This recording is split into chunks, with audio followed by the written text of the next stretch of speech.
Mais arrêtez de vous tirer par les cheveux!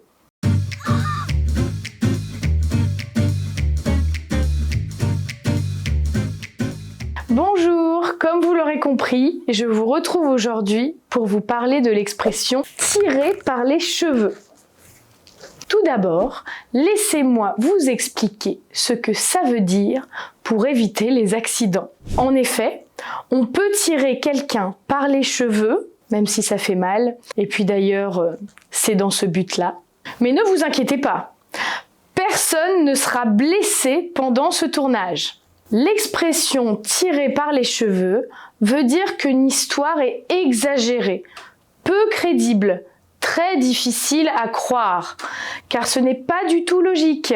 L'origine de cette expression serait la torture.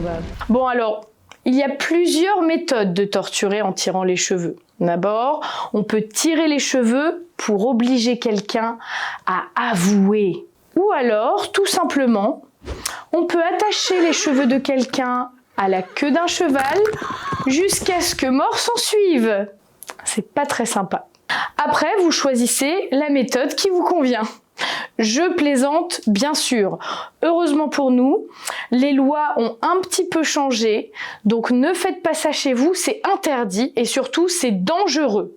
Ce qui m'amène à faire une transition un peu facile vers un morceau de l'histoire de France. Mais c'est aussi l'objectif de cette vidéo.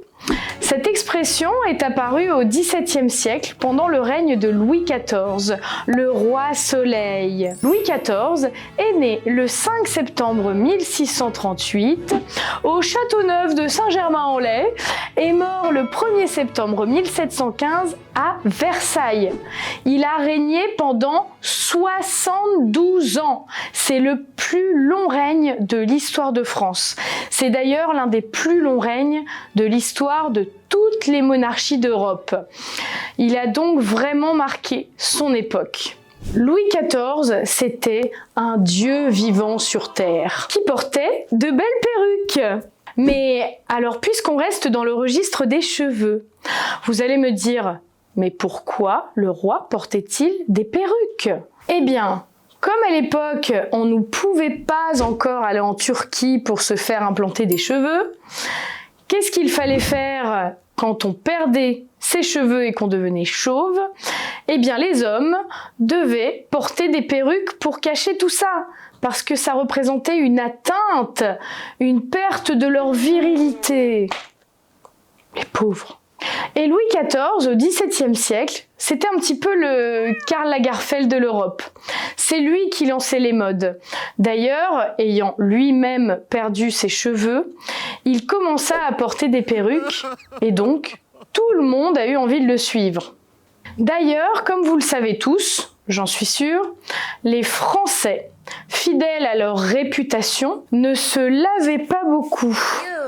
Ils préféraient mettre de la poudre et du parfum, mais pourquoi ne voulaient-ils pas se laver? En réalité, les Français pensaient que l'eau était empoisonnée. On raconte que Louis XIV n'a pris que 2 bains dans sa vie.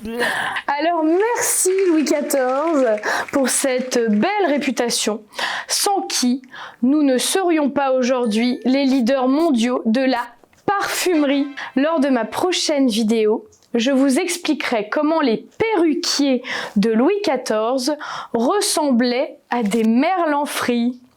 N'oubliez pas de mettre un pouce bleu et de vous abonner si vous aimez cette vidéo.